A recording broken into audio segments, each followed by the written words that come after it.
Setiap dari kita punya mimpi.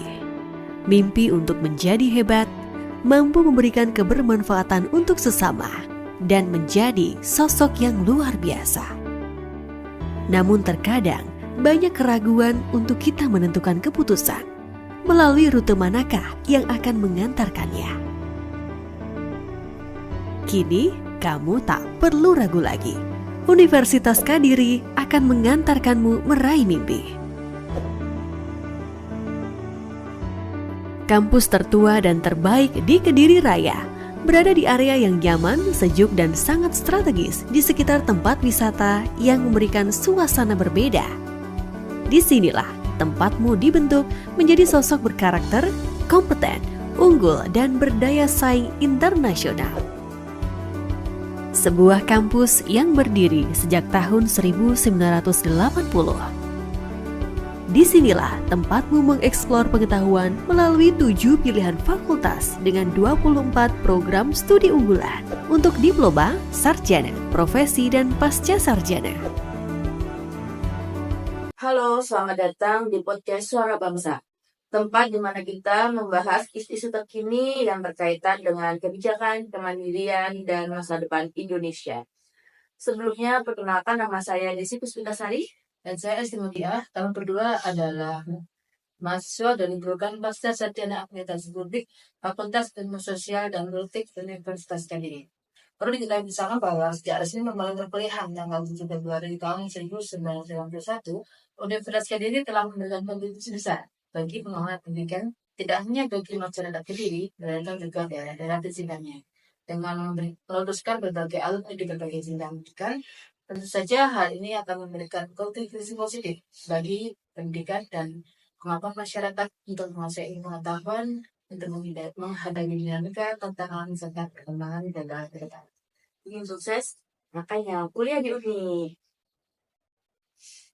Baik, jadi video ini dibuat untuk memenuhi tugas UTS dari mata kuliah teori dan praktik kebijakan publik. Nah, di video kali ini kita akan membahas terkait bekal leader dalam menghasilkan kebijakan yang efektif. Di mana yang pertama yaitu power introspection, melihat secara mendalam keadaan dan kekuatan serta kewenangan dari pejabat yang akan melaksanakan kebijakan tersebut. Yang kedua yaitu power reflection, yaitu hal-hal yang telah terjadi, melihat hal-hal yang telah terjadi untuk mempelajari masalah yang identik pada masa lalu.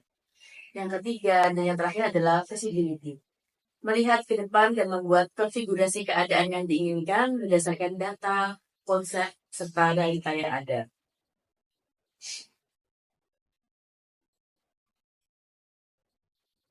Baik, hari ini kita akan membahas topik yang sangat penting, yaitu bagaimana pemerintah bisa membuat kebijakan di bidang pertanian yang mendukung cita Presiden baru kita, yaitu Bapak Prabowo, khususnya dalam cita nomor 2, yaitu memantapkan sistem pertahanan keamanan negara dan mendorong kemandirian bangsa melalui swasembada pangan, energi, air, ekonomi kreatif, ekonomi hijau, dan ekonomi biru.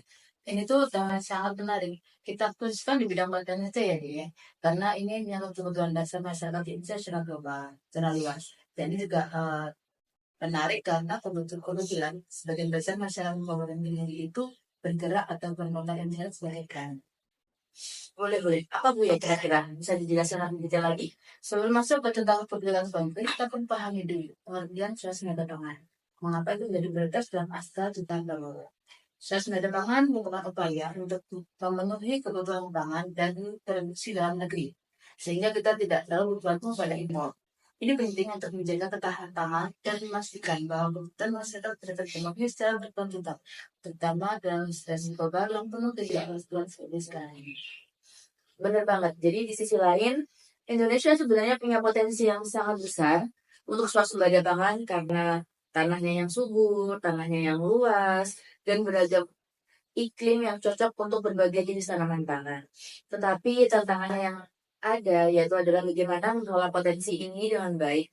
Dan disinilah peran pemerintah, pemerintah daerah khususnya untuk menjadi sangat krusial. Kebijakan-kebijakan yang tepat di level daerah bisa memperkuat sektor pertanian dan membantu mencapai swasembada pangan. Pertama, kebijakan terkait pengalihan subsidi pupuk ke subsidi stabil harga pasar. Ini sebenarnya sangat dibutuhkan oleh petani kita, karena kebetulan kita akan kembali ke peran pertanian. Kita bantu kestabilan harga pasar hasil pertanian melalui kerjasama dengan BKPP dan Badan Pangan Nasional. Oke, baik, jadi saya setuju. Jadi sekarang ini banyak petani-petani yang mengeluh ke PPL desa maupun di kecamatan juga karena mereka seringkali eh harga panennya itu tidak stabil dan cenderung merugikan petani. Contohnya, misalkan petani padi, nanti gabahnya tuh sangat murah sekali dibelinya. Jadi akhirnya bisnis ini itu jadi kurang menjanjikan, khususnya bagi generasi muda untuk meneruskan usaha pertanian orang tuanya. Padahal potensi ini sangat besar di Indonesia. Terkait dengan kebijakan pengalihan subsidi pupuk ke subsidi kestabilan harga ini, menurut Ibu, kira-kira apa tantangan besarnya? Sebenarnya tantangan besarnya di sini itu dari segi mafia oke. Yang lainnya juga bisa jadi eh, dari ini bagaimana pemerintah itu juga mengatur karena bahwasanya subsidi pupuk ini juga diatur karena kepentingan-kepentingan tertentu, misalkan subsidi pupuk yang digunakan oleh Petrokimia, subsidi pupuk itu kan jadi akhirnya mengumumkan di UPN-nya. Padahal sebenarnya dari petani-petani pun lebih memilih kestabilan harga panennya, kestabilan harga pangan daripada pupuk ini. Ini yang sangat sulit diberantas dari sektor pertanian dan pemasaran hasil pertanian di Indonesia. Di industri ini tantangan kita bersama, bagaimana kita bisa memberantas ini dan berfokus pada bagaimana kita menyejahterakan petani, bukan menyejahterakan kelompok-kelompok tertentu. Kita buat sektor pertanian ini menjadi tren yang menyenangkan dan menguntungkan akan banyak pemuda di Indonesia ini masuk di industri pertanian ini dan menciptakan swasembada dan ketahanan pangan. Ya, memang butuh regenerasi petani, karena mungkin selama ini sebagian besar petani kita tuh masih sudah berusia tua ya, atau mungkin di atas 60. Itu regenerasi generasi muda yang kemudian meneruskan mereka untuk ikut menjantarakan dan meningkatkan sektor petani. Baik Bu, kalau boleh saya usul, saya juga punya kebijakan di sektor pertanian, yaitu khususnya di sektor agropolitan. Yaitu di mana kita bisa menjalankan P2L. Apa pun P2L? Jadi P2L itu yaitu pekarangan pangan lestari. Sejalan dengan swasembada pangan itu, kita buat kebijakan yang langsung menyentuh kepada masyarakat. Jadi bukan ke petani lagi, tapi juga ke masyarakat. Di mana kita memberikan edukasi dan program-program kepada masyarakat untuk memulai menanam. Bagaimana mereka mencintai tanah. Dari hal yang kecil saja kita kasih program ke RT RW untuk menanam, misalkan memanfaatkan eh, pekarangan yang tersempit, pekarangan yang kecil, yaitu menanam cabai di polybag, menanam sayur mayur, atau menanam buah-buahan di lahan yang sempit dan dimiliki oleh masyarakat. Itu sebenarnya sama juga dengan program yang pernah digalakkan di desa terdekat Kecamatan Bali. Jadi di situ waktu ada KRPL atau istilahnya kawasan rumah pangan lestari.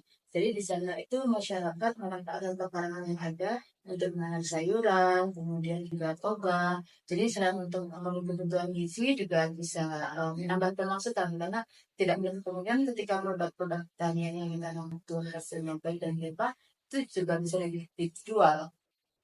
Kan mungkin ke pedagang keliling atau mana, jadi itu bisa gak nambah income bulannya.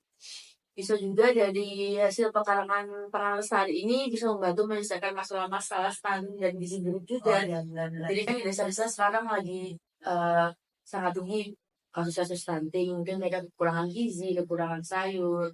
Jadi mereka bisa memanfaatkan dari hasil pekarangan pekarangan pangan lestari ini untuk memenuhi gizi-gizi mereka, vitamin-vitamin mereka yang didapatkan dari buah-buahan atau sayur-sayuran yang mereka tanam. Sepertinya tidak hanya untuk bercocok tanam ya, tapi juga bisa untuk seperti melihara ikan, lele yang mungkin murah tapi isinya tinggi, dan juga untuk menunjang untuk anak-anak santri dan nanti kita juga bisa bikin sosialisasi dan latihan serta pembelian benih dan pupuknya melalui kerjasama dengan sektor swasta. Dengan begitu kita bisa terbantu dari segi anggaran. Benar. Ini kesempatan ini ada juga kesempatan bagi kita untuk melebarkan sayap bekerja sama dengan sektor swasta untuk membangun potensi daerah. Bisa dengan program kerjasama atau dengan program CSR-nya mereka. Menurut saya ini dapat menguntungkan kedua belah pihak tentunya dan untuk kepentingan masyarakat bersama. Iya benar sekali. Apalagi di kabupaten sendiri juga ada beberapa pabrik ini yang bisa kita ajak kerjasama untuk meningkatkan produksi pertanian dan juga meningkatkan apa istilahnya varietas ya. Ya. Di sini ada bisi, ada bibit benih pertiwi dan sebagainya. Selain itu juga kita juga bisa mengait dari sektor akademisi juga. Kita bisa bekerja sama dengan Universitas Kediri ataupun universitas lain yang ada di sekitar Kediri untuk membantu menyukseskan program ini. Benar sekali. Sangat. Oh ya, berarti lanjut nggak nih Bu? Tentang segala macam bahasa kita tentang ikannya ini. Iya, boleh. Kira-kira kebijakan apa lagi ya Bu yang bisa kita buat untuk masyarakat di kabupaten ini atau kalau bisa juga kita buatlah untuk di Indonesia ke depan. Di Kabupaten Kediri ini ada yang diistilahkan agropulitan nggak? Jadi di situ ada 4 kawasan agropulitan dan 1 potensi. Ada pengembangannya juga di situ. Jadi ada 4 kawasan, yaitu kawasan dat, Ngancar, Wates, kawasan Kancar, dan Tandat. Di sana itu komoditas unggulannya berupa nanas. Kemudian kawasan kedua yaitu Pakan Jupung, yaitu pare, kandangan, tuncu, dan bubung dengan komoditas unggulan cabai dan sayuran. Sementara yang ketiga, kawasan agropulitan Palempari, yaitu Pagu, Lemahang, Palpar, Kepulauan Asri, dengan komoditas unggulan padi, palawija termasuk di dalamnya pengembangan pertanian organik. Dan suku Bantang, yaitu semen, grogol, banyakan, tarokat, dan muncul, dengan komoditas unggulan kopi, mangga, kodok, ubi kayu, dan jeruk. Sepertinya akan seru sekali karena pasti ujung-ujungnya nanti akan sangat luas. Bisa ke sektor ekonomi juga pastinya. Betul sekali, flashback pada zaman keberatan pada itu baru. Kita gali potensi setiap daerah kita letakkan potensi yang ada di masing-masing desa dan kecamatan. Kita buat kebijakan sesuai dengan komoditi unggulannya. Itu nanti akan memudahkan kita dalam pemasaran. Bagaimana kita membantu petani untuk memasarkan produknya, bagaimana kita bekerjasama dengan sektor swasta untuk edukasi dan membantu petani untuk pemasarannya. Baik, jadi kita bisa lebih fokus ya Bu, untuk mengambil kebijakannya nantinya misalkan di komunitas beras atau di hortikultura. Nanti kita mungkin bisa kestabilan harganya. Mungkin nanti di sektor seperti mangga itu kita bisa membantu bagaimana bisa kalau bisa sih mengekspor ya. Kita bisa mengekspor program-program unggulan kita seperti itu. Ya, betul sekali.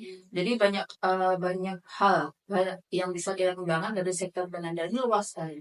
Tidak hanya melulu pada sektor pertaniannya saja, tapi juga bagaimana memberikan edukasi mereka untuk pengembangan produk-produk lokal, termasuk juga bisa memasarkan.